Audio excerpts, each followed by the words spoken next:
ഓം നമോ ഭഗവതേ വാസുദേവായ. നല്ല വാസനയുണ്ട്, നല്ല തണുപ്പുണ്ട്. ഈ എണ്ണ ആരാ കാച്ചിയത് ഭാനുമതി?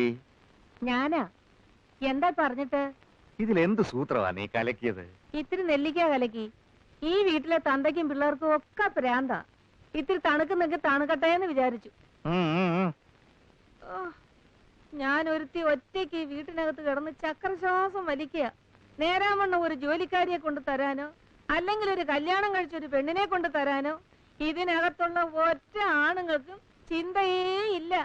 അപ്പൊ കല്യാണിയും പോയോ? കല്യാണി അവയിൽ നരച്ചപ്പോ മുള കൂടിയെന്നും പറഞ്ഞ് അപ്പൊ തന്നെ പറഞ്ഞു വിട്ടില്ലേ? ആ മുതലാളി ഇത്രയ്ക്ക് അപ്പുറത്തൊരാൾ വന്നിരിക്കുന്നു.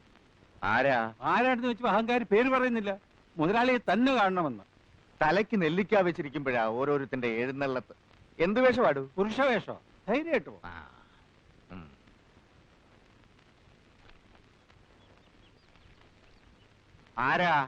ആരെയാ കാണേണ്ടത്?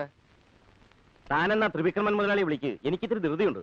എന്നാ ഒട്ടും ധൃതി കുറയ്ക്കണ്ട, ഞാൻ തന്നെയാ അവതാരം. അബദ്ധാവുന്ന ഞാൻ ഭയന്നത്, പക്ഷെ അബദ്ധായില്ല. എണ്ണപ്പന കൃഷിക്ക് കേന്ദ്ര ഗവൺമെന്റിന്റെ ലോണിന് വേണ്ടി മുതലാളി അപേക്ഷിച്ചിരുന്നു. അത് തിരക്കാൻ വന്ന ഉദ്യോഗസ്ഥനായ. എണ്ണപ്പന ഇല്ലേലും കുഴപ്പമില്ല, എനിക്ക് അടുക്കള പണിക്കൊരാളെ വേണം. അതൊന്ന് കേന്ദ്ര സർക്കാർ ശരിയാക്കി തരുമോ? ശാസ്താവിനുള്ള വഴിപാടാ. ക്ഷേത്രം കുടുംബവയായോണ്ട് വെടിക്ക് നല്ല ശബ്ദമാ അല്ലയോ? ഈ വീട്ടിൽ അങ്ങനെയാ മനേരെ, ഒന്നിനും മായമില്ല. മക്കളുടെ കാര്യമൊക്കെ എങ്ങനെയാ? അതും ഈ വെടിമാതിരി തന്നെയാ, അശേഷം മായമില്ല. 3 ആണ്. മൂത്തവൻ ജയകൃഷ്ണൻ, അവനും എന്നെ പോലെ തന്നെ നന്നായിട്ട് അധ്വാനിക്കും. കൃഷി എന്ന് പറഞ്ഞ അവന് സ്വന്തം ഹൃദയമിടിപ്പ് പോലെ. വിവാഹം കഴിഞ്ഞിട്ടില്ല, വയസ്സ് 42 കഴിഞ്ഞിട്ടല്ലേ ഉള്ളൂ. ഇനിയും സമയമുണ്ടല്ലോ. ഓ പോത്തെ, യശോദ എന്താ ഈ വഴിക്ക്? ഈ വഴിക്ക് വന്ന ജയകൃഷ്ണൻ ചേട്ടനെ കാണാന്ന് മനസ്സിൽ നിന്ന് ആരാണ്ട് പറഞ്ഞു. അതാരാടി നിന്റെ മനസ്സിലൊരു ബ്രോക്കർ? നീ എന്നോട് മാത്രമല്ല എന്റെ അനിയൻ ഗോപികൃഷ്ണന്റെ പിന്നാലെ ശൃംഗരിക്കുന്നുണ്ടെന്ന് ഞാൻ അറിഞ്ഞു. ആ പറഞ്ഞത് രണ്ടാമൻ ഗോപീകൃഷ്ണൻ. ഒരു കതിന പൊട്ടുന്ന പോലാടൂ അവൻ ജനിച്ചത്. എന്റെ തനി രൂപം. വയസ്സ് 40 കഴിഞ്ഞു. തറവാടിന് ചേർന്ന് ഒരു ആലോചന വരാത്തതുകൊണ്ട് കല്യാണമായില്ല. അത് നന്നായെന്നാ അവനും പറയുന്നേ. കല്യാണം കഴിഞ്ഞാ പിന്നെ കൃഷിയിലുള്ള ശ്രദ്ധ കുറയും. ഗോപിച്ചേട്ടാ, എന്താണ് നോക്കുന്നേ? ശബ്ദം കേട്ടപ്പോ ഞാൻ കരുതി ഏതോ ഒറ്റക്കൊമ്പനാണ്. അപ്പോ മൂന്നാമത്തവന്റെ പേരെന്താ? ഇവരെ പോലെ തന്നെ അയാൾക്കും കൃഷിയാ?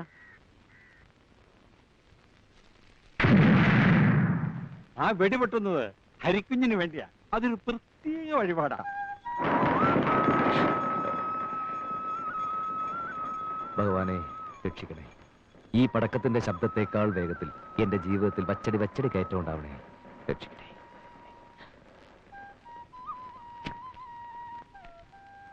ഇത് ഏത് കമ്പനിക്കുള്ള അപേക്ഷയാ സാറേ? ഒരു മുസ്ലിമിന്റെ കമ്പനിയാ തിരുമേനി. സത്യം പറഞ്ഞ ഒരു മുല്ലാക്കയെ കൊണ്ട് ഓദിച്ചു വേണത് അയക്കാൻ. ആ കിട്ടിയാ കിട്ടി. സാറിന് ജോലി കിട്ടിയാച്ചാൽ എന്റെ മോന്റെ ജോലി കൂടി ശരിയാക്കി തരണം. അവൻ SSLC 4 തവണ തോറ്റവനാണെങ്കിലും ആളെ ബഹുമെടുക്കണ. സാറിന്റെ കാര്യം ഞാൻ ഭഗവാനോട് പ്രത്യേകം പറഞ്ഞേക്കാം.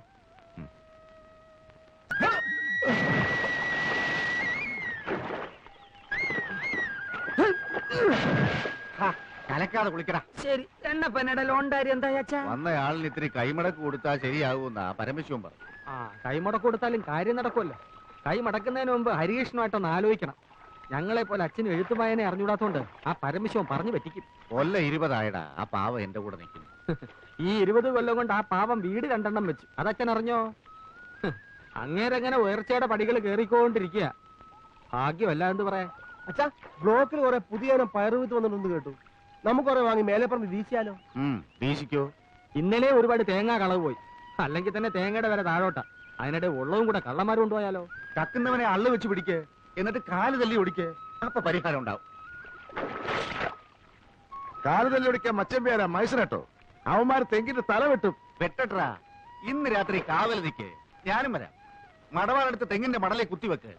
രക്ഷയില്ലാച്ച വെട്ടിക്കോ, ബാക്കി കാര്യം ഞാൻ നോക്കിക്കോളാം. വേണ്ട മച്ചമ്പി വേണ്ട, അതിന് കിടന്ന് കളിച്ചാൽ തീക്കളിയാകും. താനൊക്കെ പിന്നെ എന്തിനാടോ ഇങ്ങനെ ആണാന്നും പറഞ്ഞ് നടക്കുന്നേ?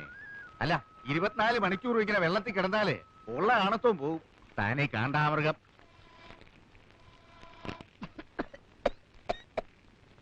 അമ്മേ, എന്താ വെന്തോ? അപ്പോഴേ മണിയടിക്ക മോനങ്ങ് പോ. വല്ലാതെ വിശക്കുന്നുണ്ടല്ലേ? പകൽ നേരത്ത് ഒന്ന് പുറംപണി ചെയ്യാൻ ഇവിടെ ഇഷ്ടം പോലെ ആൾക്കാരുണ്ട്. ഇവിടെ താമസിച്ച് പണിയാനാണ് അമ്മ ഒരാളെ കിട്ടാത്തത്.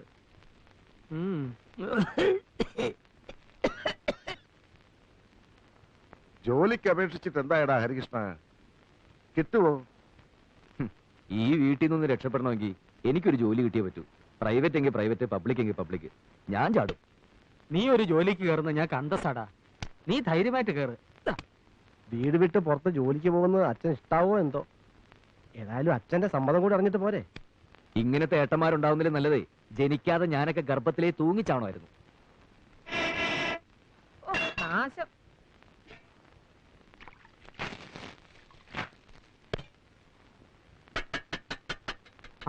ഇത്ര വേഗം ചോറായോ? എന്നിട്ട് വയ്യ. എല്ലാം കൂടെ വിട്ട് വിഴിഞ്ഞേക്കരുത്. ആ. ഉണ്ടിട്ട് കളിക്കാം. നീ എന്തിനാടി മണി അടിച്ചത്? ഇത് മരണമണിയാ.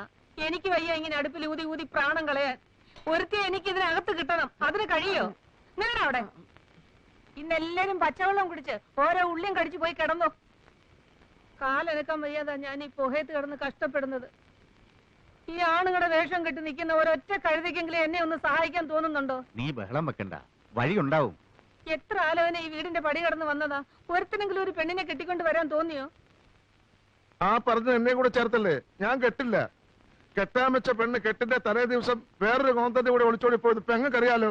അവള് പോയെങ്കിൽ പോട്ടെ, അമ്മ നീയും കെട്ടല്ലോ. എന്തിന് ഈ വയസ്സുകാരത് കണ്ണുകൊത്തി കളിക്കാനോ? നീ പോടാ. ആങ്ങളെ കല്യാണം കഴിച്ച് എനിക്ക് സഹായത്തിന് ഒരാള് വേണ്ട.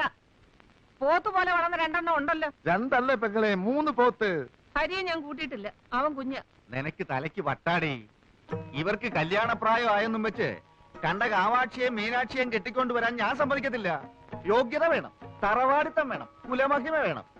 ഇതൊന്നുമില്ലാതെ കേറി വരാൻ ഈ വീടെന്താ പെണ്ണുങ്ങടെ കുളിക്കടവോ?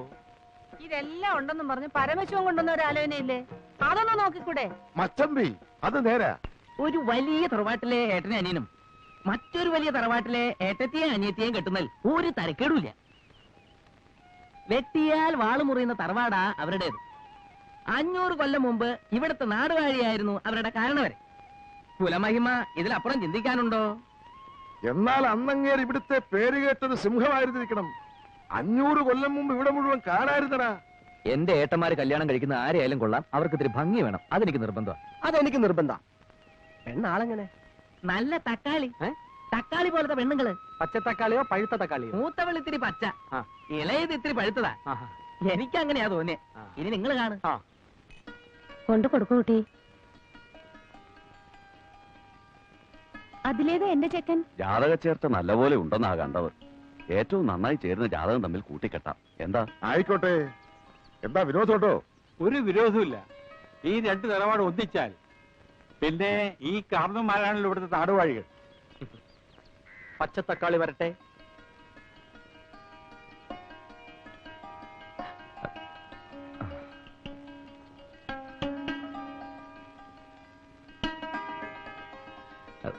ഞാനാ നീന, ഏട്ടന്മാര് വരാ.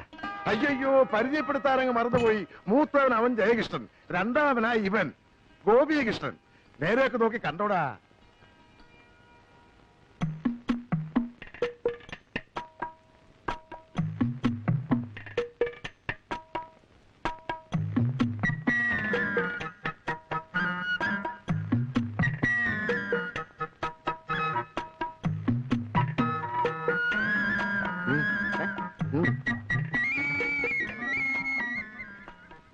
എന്താ അതിന്റെ അഭിപ്രായം? എനിക്കിളയല്ലേ? നല്ലതാ, എനിക്ക് തോന്നി.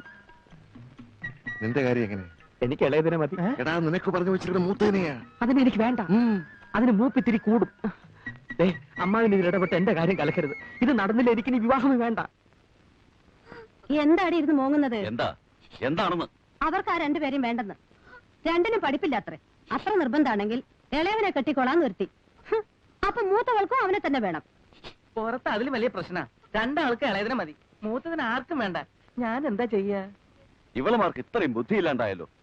ഇത്രയധികം സ്വത്തുള്ള കുടുംബത്തിൽ നിന്ന് ഇങ്ങനെ ഒരു ആലോചന ഇതിനു മുമ്പ് വന്നിട്ടുണ്ടോ? ഞങ്ങൾക്കുള്ള സ്വത്തൊക്കെ മതി. അത് ഒന്ന് 8ാം ക്ലാസ്സും ഒന്ന് 7ാം ക്ലാസ്സും. നേരെ വേണം പേരിന്റെ സ്പെല്ലിംഗ് പോലും പറയാൻ അറിയില്ല. അവരെ കെട്ടാൻ ഞങ്ങൾക്ക് വയ്യ. അത്രയ്ക്ക് ദണ്ണമാണ് ഈ മൂത്തേനെ അമ്മാവൻ കെട്ടി. പെണ്ണ് കാണാൻ വന്നിട്ട് ഒരുമാതിരി വിട്ടിത്തരം കാണിക്കരുത്. എന്താ അവരുടെ തീരുമാനം? എനിക്ക് അനിയത്തിയാ മതി. എനിക്കും അനിയത്തിയാ മതി.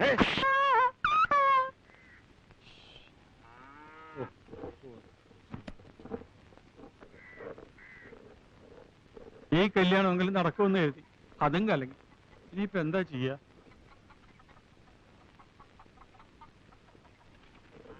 പുറം ജോലിക്ക് ഒരു പണിക്കാരിയെ കൊണ്ടുവന്നിട്ടുണ്ട്. ഒന്ന് ഇനി ഭാനുമതി ഒരു പ്രശ്നം ഉണ്ടാവില്ല. ഞാൻ വളരെ വിശാലമായി വലവീശി പിടിച്ചതാ. പേര് കാർത്തികേയനി. 24 മണിക്കൂറും അധ്വാനിച്ചോളും. ചിലവും താമസവും കഴിഞ്ഞ് മാസാമാസം ഒരു 100 രൂപ കയ്യിൽ വെച്ചു കൊടുത്താൽ പരമാനന്ദം. കാർത്തിയാനയുടെ വീട് എവിടെയാ? വടക്കാടെന്നാണ് അവള് കാണിച്ചതിന്റെ അർത്ഥം. വിശ്വസിക്കാവോ? വിശ്വസിക്കാവുന്നത് കൊണ്ടല്ലേ കൊണ്ടുവന്നത്. നമ്മുടെ പഴയ തഹസിൽദാരുടെ വീട്ടിലായിരുന്നു കുറെ കാലം. എന്നാൽ ഈ മുളകൊക്കെ നന്നായിട്ട് അരച്ചേ, എന്നിട്ട് അകമൊക്കെ നന്നായിട്ട് അടിച്ചു വാരി തുടയ്ക്കണം. തൽക്കാലം അടുക്കള കയറണ്ട. ജോലിയൊക്കെ ഒന്ന് വൃത്തിയാകുമ്പോ ഞാൻ പറയാം, അപ്പ കേറിയാ മതി. എന്നാലും ഉദ്ഘാടനം നടക്കട്ടെ.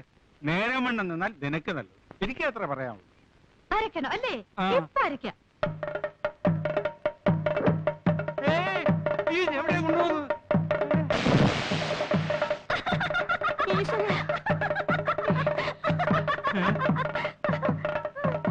എന്റെ പൗഡർ ഇട്ടേരാട്ടാ.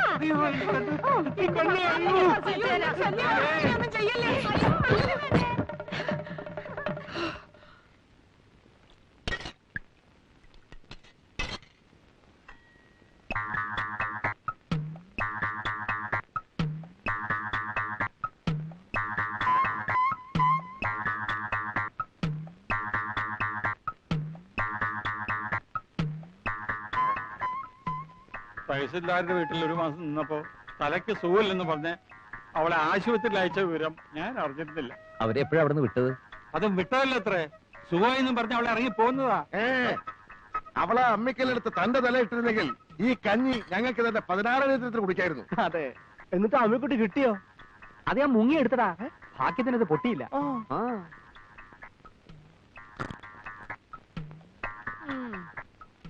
വിതച്ചാലും കൊയ്താലും പോരാ, തിന്നാനും യോഗം വേണം.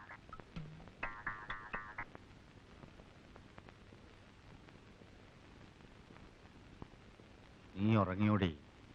അയ്യോ, എല്ലാ ജോലിയും ഒറ്റയ്ക്ക് ചെയ്ത് നിനക്ക് പെട്ടെന്ന് വയസ്സായല്ലോടി. അല്ല, ഞാനൊരു കാര്യം ചോദിക്കട്ടെ. ആവശ്യത്തിലധികം സമ്പാദിച്ചു കൂട്ടിയിട്ടുണ്ടല്ലോ. ഒരു 2 തലമുറയ്ക്ക് തിന്നാനുള്ള നെല്ല് ഏത് നേരത്ത് നോക്കിയാലും നമ്മുടെ പത്തായത്തിലുണ്ട് താനും.